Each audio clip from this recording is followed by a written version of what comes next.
우리의 삶 가운데 모든 시작점은요, 여호와의 영이 내림으로 시작되는 줄 믿습니다.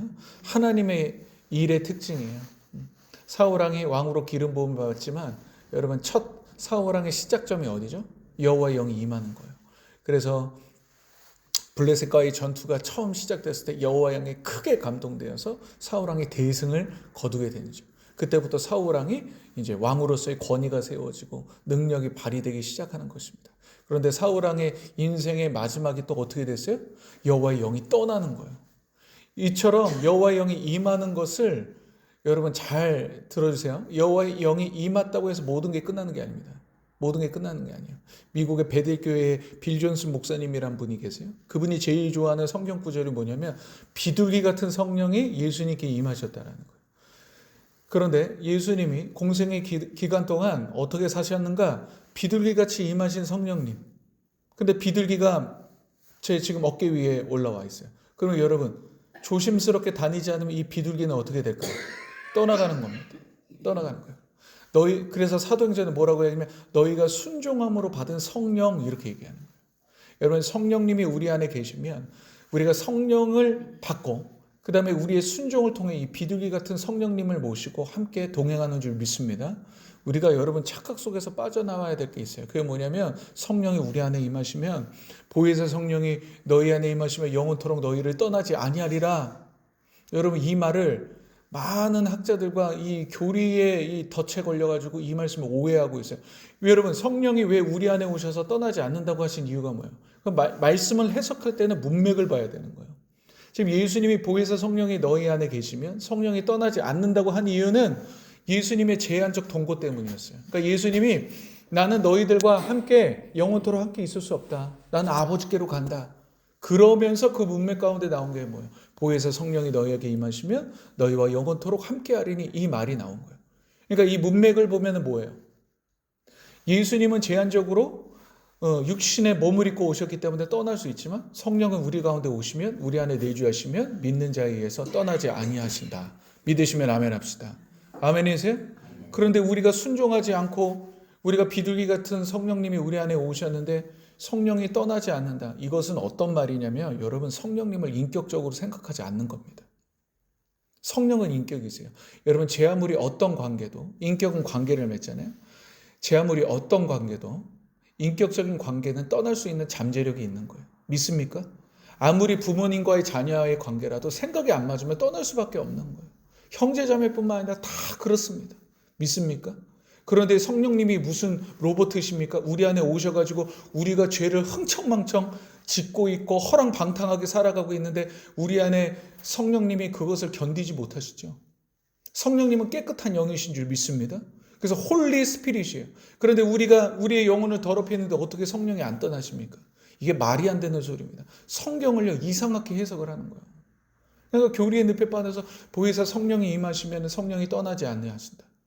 맞죠? 어느 면에서는 또 일리가 있는 겁니다. 성령이 우리 안에 임하시면 떠나지 않으세요. 우리를 견인해 가십니다. 그러나 여러분 성령님의 인격이기 때문에 우리와 교제하길 원하시는 줄 믿습니다. 여러분 제가 이것을 비유로 말하는 것 중에 하나가 이게 있어요. 이 부부와의 관계. 구원은 결혼인데 한번 여러분 잘 생각해 보세요. 어떤 남편이 이렇게 얘기하는 거예요. 아내한테 이렇게 얘기하는 거예요. 내가 1년 365일 중에 364일은 자기와 함께 할게. 너무 좋죠. 사랑해주고 자기가 원하는 대로 다 해줄게. 그런데 이렇게 얘기합니다. 364일은 그렇게 했으니까 딱 하루만 비산동 나이트클럽에서 부킹 한번 하자. 여러분 됩니까 안 됩니까? 왜 대답이 없으세요? 빨리 얘기해 보세요. 돼요 안 돼요? 윤병수 권사님 돼요 안 돼요? 안 되죠. 왜요? 364일 중에 딱 하루인데? 안 되는 이유가 뭐예요? 우리 저기 전도사님인가요? 네. 우리 전도사님 됩니까 안 됩니까? 안 되죠. 안 되는 이유가 뭐예요? 부부가 됐기 때문이에요. 부부가 됐기 때문이에요. 여러분 왜 주님께서 우리에게 너희의 뜻과 마음과 정성과 목숨을 다해 주님을 사랑하라 하신 줄 아세요? 이게 때로는 막 우리들 가운데 야속해 보이죠? 그런데 이게 진짜 사랑해서 그런 거예요. 여러분 부부는요 전부를 원합니다. 믿습니까? 전부의 교환이에요. 주님께서 우리를 사랑하심을 자기를 사랑하사 자기 몸을 버리심으로 확증하셨죠. 전부를 주신 거예요. 믿습니까? 아멘? 그런데 주님이 우리에게 부분을 원하신다. 그러면 주님은요, 우리를 사랑하시는 게 아닙니다. 사랑은 전부의 교환이에요. 할렐루야. 그렇다면 주님은 우리의 전부를 원하시는 거예요. 그래서 그것은 우리에게 어떤 부담감을 느끼는 그런 것들이 아닙니다. 주님은 진짜 우리를 사랑하시기 때문에 우리의 전부를 원하시는 줄 믿습니다. 성령이 여러분 가운데 임하신 줄 믿습니다. 그렇다면 여러분, 성령님을 놓치지 마십시오. 성령님과 동행하는 것을 여러분 결코 등한시 여기지 않기를 바랍니다. 성령님은 우리 가운데 임하시는데 성령님은 우리 안에서 활동하길 원하세요. 우리 일상생활 속에서 성령님은 나타나길 원하시는 줄 믿습니다. 그런데 성령님은 어떻게 나타날까요? 우리의 순종을 통해 나타나는 거예요. 그리고 두 번째, 우리의 회개를 통해 나타나는 것인 줄 믿습니다. 그럼 제 아무리 신앙생활을 10년, 20년 했는데도 이 회개가 합당한 열매가 없어요. 회개하지 않아. 그러면 성령님은요, 역사하시지 못합니다. 역사하시지 못해요. 여러분, 성령님의 반대가 뭐예요? 이게 귀신의 영이잖아요. 귀신의 영은 어디에 거합니까? 더러운 곳에 거하는 거예요. 더러운 곳에. 그래서 예수님께서 귀신들을 고치실 때 항상 앞에 어떤 단어를 써세요? 이 더러운 귀신아. 이렇게. 더러운 귀신아. 그럼 성령님은 어떤 분이세요? 깨끗한 영이십니까? 여러분, 쥐가 어디에 꼬입니까? 깨끗한 곳에 꼬이나요? 더러운 곳에 꼬이는 거죠. 바퀴벌레도 더러운 곳에 있는 것이. 그것은 무엇이에요? 우리가 성령님을 모시고 사는 영인데, 우리가 성령님을 모시는 영으로서 항상 이 회개로 우리의 영혼을 씻고 하나님 앞에 이렇게 믿음으로 나아가야 되는데 자꾸 우리를 세상에 내어둬요. 그리고 우리의 영이 더러워져요. 그럼 누가 꼬일까요? 파리가 꼬이는 거예요. 그래서 마귀의 이름이 뭐야? 바알세불, 파리의 대왕이에요. 더러움의 극치예요. 뒹구는 거예요. 뒹구는 거예요. 예수를 믿어도 뒹구는 성도들이 많아요. 그러니까 어떻게 됩니까? 여러분, 그때 나타나는 역사가 양신 역사라는 거예요. 성령도 역사하는데요. 귀신도 같이 역사하는 거예요. 양신 역사가 실제로 존재합니다. 여러분. 그러다 보니까 이 신앙생활을 했는데요. 이게 말씀이 안 들어가는 거예요. 말씀이 안 들어가요. 그러면 안 될 줄 믿습니다. 여러분, 여호와의 영이 여러분에게 임하셨다면 여러분 지속적으로 강조합니다. 그분을 조심스럽게 모시고 사는 은혜가 있기를 바랍니다. 아멘. 여러분, 구약에 보면 주님께서 이스라엘 백성들을 어떻게 인도하십니까? 두 가지로 인도하시죠. 낮에는 구름 기둥으로, 밤에는 불 기둥으로 인도하세요. 구름은 말씀을 상징하는 거예요. 말씀으로 우리를 인도하고 불은 성령을 상징합니다. 그래서 우리가 진짜 신앙생활, 우리의 삶의 인도함을 받기 위해서는 이 시대의 불기둥과 구름기둥이 필요한 줄 믿습니다. 그렇기 때문에 여러분들 말씀의 인도를 받으셔야 되는 거예요. 그리고 성령의 인도를 받아야 된다. 그런데 말씀과 성령이 전혀 다른 두 가지의 챕터이냐? 그렇지 않죠. 성령은 말씀의 검인 줄 믿습니다. 말씀의 영이세요. 그래서 성령은 진리의 영이다. 진리가 너희를 인도하신다. 예수께로 인도하신다. 여러분 믿으시죠? 할렐루야. 그래서 여러분 진리를 사모함으로 진리의 인도함을 받는 은혜가 있기를 바랍니다. 자, 이는 여호와께서 내게 기름을 부으사 가난한 자에게 아름다운 소식을 전하게 하려 하심이라. 특별히 성령이 누구에게 임하십니까? 그것은 바로 가난한 자들에게 임하시는 줄 믿습니다. 가난한 자들에게 임하는 거예요. 마음이 부유한 자들은 성령이 역사하실 수 없습니다. 그래서 여러분 교만을 조심하셔야 돼요. 가난의 반대말이 교만이거든요. 저는 목회를 하면서 가장 조심스러운 게 교만인 것 같아요. 교만하면 곡소리가 나기 시작하는 거예요. 사람들은요, 대부분 자기가 뭔가 좀 잘났다, 잘한다 생각하면 교만이 낄 수밖에 없어요. 학벌이 좀 좋다. 그러면요, 아무리 그걸 감추려고 해도 어느 순간에 또 학벌을 자랑하게 돼 있어요. 돈이 많다. 그러면은 돈이 주는 또 교만들이 있습니다. 얼굴이 잘생겼다. 이쁘다. 그러다 보면 나도 모르게 여러분 얼굴값을 하게 되는, 그렇죠? 그런 모습들이 있을 수 있어요. 그래서 주님이 때로는 우리의 삶 가운데 두 가지를 통해 연단하시는 거예요. 그게 뭔지 아세요? 바로 성령의 징계와 성령의 훈련입니다. 한번 따라해 볼까요? 성령의 징계와 성령의 훈련. 이 두 가지가 비슷해 보이지만 다른 게 있어요. 여러분, 성령의 징계는요, 하나님이 강권적으로 우리의 삶 가운데 행하시는 일이에요. 왜냐하면 주님께서는 우리의 인생을 사생아로 여기지 않는 줄 믿습니다. 우리를 자녀로 여기시는 거예요. 그래서 자녀는 반드시 징계를 받습니다. 세상 사람들은 성령의 징계를 받지 않아요. 하나님은 그렇게 한가하지 않으세요. 하나님은요, 사랑하는 자녀들만 징계하시는 줄 믿습니다. 왜요? 의와 평강의 열매를 맺기 위해 우리를 징계하시는데, 징계의 특징은 하나님이 주도적으로 역사하시는 거예요. 우리의 어떤 의견을 봐주지 않으세요. 그래서 어떤 목사님이 이런 얘기를 했어요. 하나님의 사랑은 혹독한 사랑이다. 혹독한 사랑이에요. 돈을 사랑하는 성도가 있어요. 그럼 하나님이 2, 3년 동안 재물의 훈련을 막 엄청나게 시킵니다. 안 되게 하시는 거예요. 재물이 발버둥 쳐도 안 되게 막 일을 만들어 가시는 거예요. 그런데 어느 순간 그것이 1년, 2년 딱 지나면 어느 순간 이 성도의 마음에 돈을 사랑하지 않는 마음이 생기는 거예요. 할렐루야. 이게 성령의 징계입니다. 또 때로는 관계 가운데 뭐 소울 타이가 되고 묶여 있는 것들, 때로는 하나님께서 우리의 인생 가운데 성령의 징계를 통해 강권적으로 우리의 죄성을 떨어뜨리게 하는 은혜가 있어요. 근데 성령의 훈련은 조금 다른 차원이에요. 이것은 우리의 믿음을 요구하세요. 성령께서 자꾸 우리가 믿음으로 반응하길 원하시는 거예요. 그래서 이때는 우리의 의지가 들어가는 거예요.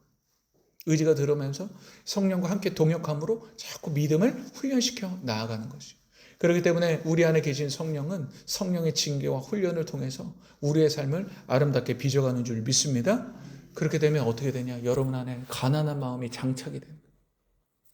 심령이 가난한 자는 복이 있나니 천국이 그들의 것이다. 여러분, 심령이 가난해야 돼요. 신앙생활은요, 마음이 가난해야 됩니다. 마음이 부유하면 안 됩니다. 그래서 주님께서 사대교회, 요한계시록에 나오는 사대교회를 향해 어떤 말씀하세요? 너희는 살아있으나 죽은 자로다. 이렇게 얘기하는 거예요. 살아있으나 죽은 자다. 물질적으로 부유한 교회입니다.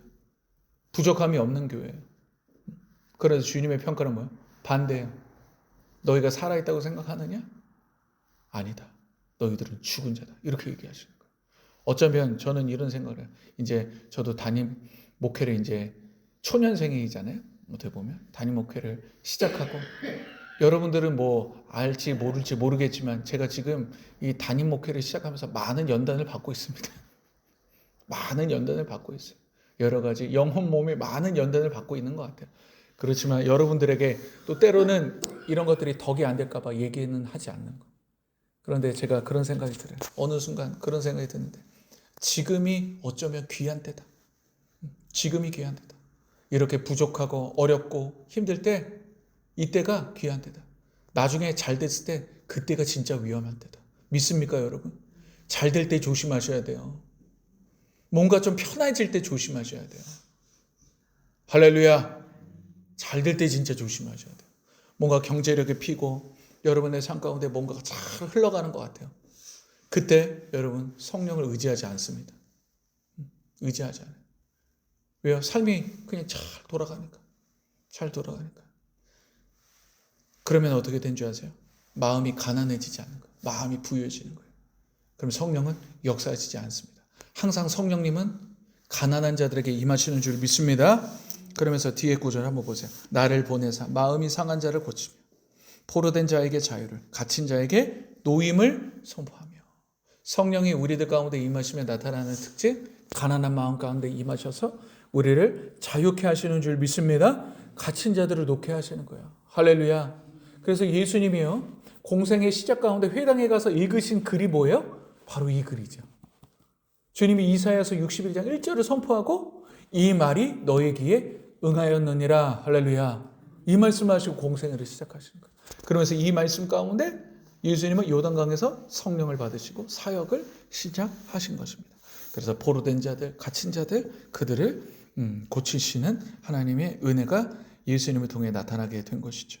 우리 또한 마찬가지입니다. 사랑하는 여러분, 우리는 이 시대의 작은 예수가 되어야 될 줄 믿습니다. 아멘이세요? 그래서 오늘도 금요 예배를 드리는데, 금요 예배를 드려야 하잖아요. 그럼 저는 참 예배 가운데 예배가 있으면 항상 초긴장 상태. 뭐가 이렇게 영적 전쟁이 많은지 모르겠어요. 여러분들에게 말은 안 하지만 그저께 또 주아가 고열로 시달려서 잠 한숨 못하고 제가 새벽 예배 왔어요. 아내랑 저랑 잠 한숨 못 자고 왔어요. 이 주아가 열이 39도까지 올라가는 거예요. 주아가 제 옆에 자거든요. 손발을 맞았는데 손이 갑자기 차가운 거예요. 그래가지고 이거 왜 이렇게 차갑나. 아내한테 주아가 손이 너무 차갑다 그랬더니 그냥 추워서 그런 것 같다. 그러는데 뭐 1시간 정도 지났나요? 주아가 고열이 확 올라오는. 근데 몰랐어. 주아가 고열이 타는데 헛소리를 하더라고. 여러분 애들이 고열이 올라가면 선망 증세가 나타난다 하더라고. 헛소리를 하는 거예요. 제 마음에 막 걱정이 되는 거죠. 그러면서 막 주아가 막 헛소리를 하는데 열이 차는데 열이 39도 40도 막 올라가려고 해요. 이걸 어떻게 해야 되나 하고 있는데 주아가 막 계속 흐느끼면서 막 이상한 소리 진짜 엄마가 아니야 그러는 거예요. 주아야 괜찮아 편하게 자. 그랬더니 주아가 뭐 진짜 아빠를 찾았다. 뭐 이런 얘기를 하는 거예요. 마음이 막 괴로워. 마음이 괴로워. 제가 그리고 그저께 새벽 예배 온 거예요. 한숨도 못 자고. 그런데 아침에 제가 이제 새벽 예배 끝나면은 어떻게 하냐면 제가 지금 패턴이 새벽 예배 끝나면 제 목양실에서 1시간 정도 기도하고 잡니다. 말씀 올리고 나서. 계속 걱정이 되는 거예요. 연락을 했더니 열이 잘 안 떨어진대. 그런데 계속 기도를 했죠. 그랬더니 점심 지나니까 열이 떨어지더라고요. 떨어집니다. 여러분 예배가요.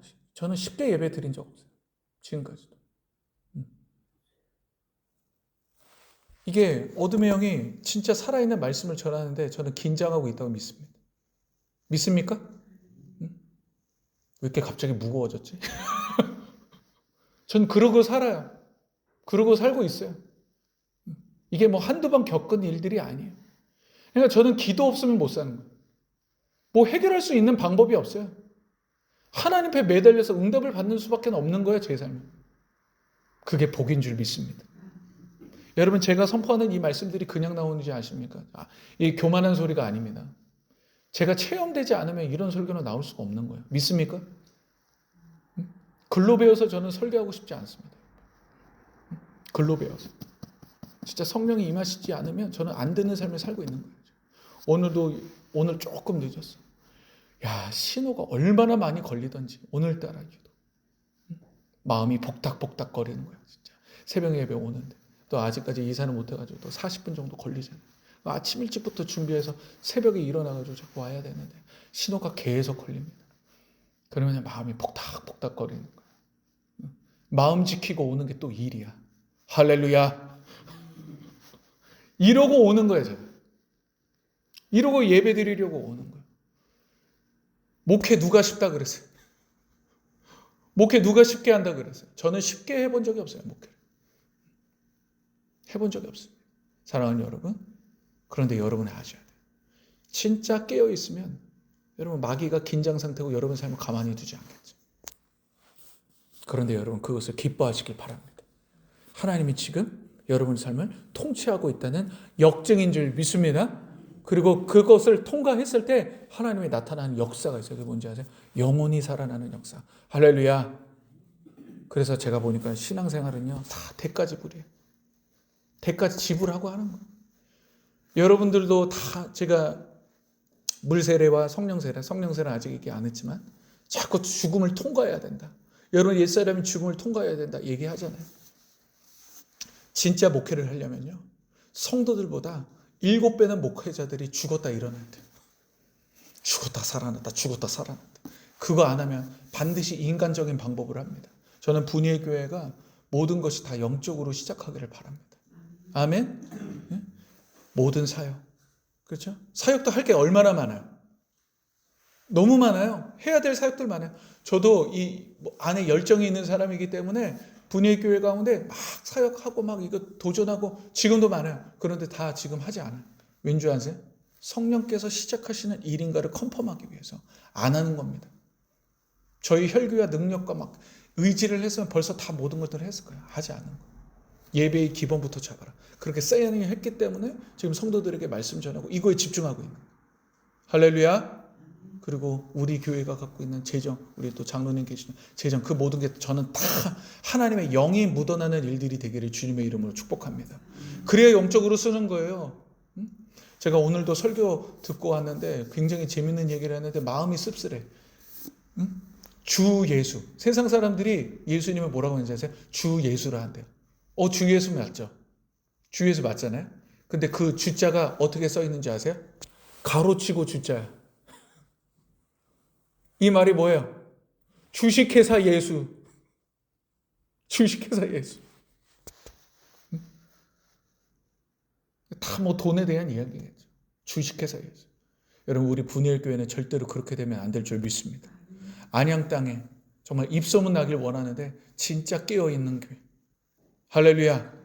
진짜 교회다운 교회가 되기를 주님의 이름으로 축복합니다. 그래서 여러분들 계속 여러분들의 지금 제가 말씀으로 계속 여러분들의 체질 개선하려고 하는 거예요. 완전히 변해야 된다. 완전히 새 포도를 잘 담으려면 새 부대가 돼야 된다. 마음밭이 돼야 된다. 마음밭이 안 되면 여러분 무너지는 것입니다. 옛 방식을 추구하지 않길 바랍니다. 여러분, 성령은 새로운 영인 줄 믿습니다. 그래야 우리의 삶 가운데 하나님의 은혜의 해가 임하여. 자, 3절 마지막으로 읽고 한번 마무리하겠습니다. 3절 읽어봅니다. 시작. 무릇 시온에서 슬퍼하는 자에게 화관을 주어 그 죄를 대신하며 기쁨의 기름으로 그 슬픔을 대신하며 찬송의 옷으로 그 근심을 대신하시고 그들이 의의 나무 곧 여호와께서 심으신 그 영광을 나타낼 자라 일컬음을 받게 하려 하심이라. 아멘. 역전의 하나님을 만나게 될 줄 믿습니다. 성령님을 사모하십시오. 성령님과 함께 오늘도 한날을 동행하시길 바랍니다. 그때 여러분 가운데 역사가 일어날 줄 믿습니다. 그리고 오늘 특별히 또 금요 기도에 기도해 주시고 찬양과 말씀과 기도 가운데 놀라운 성령의 역사가 있게 여러분 같이 기도하는 날이 되길 주님의 이름으로 축복합니다.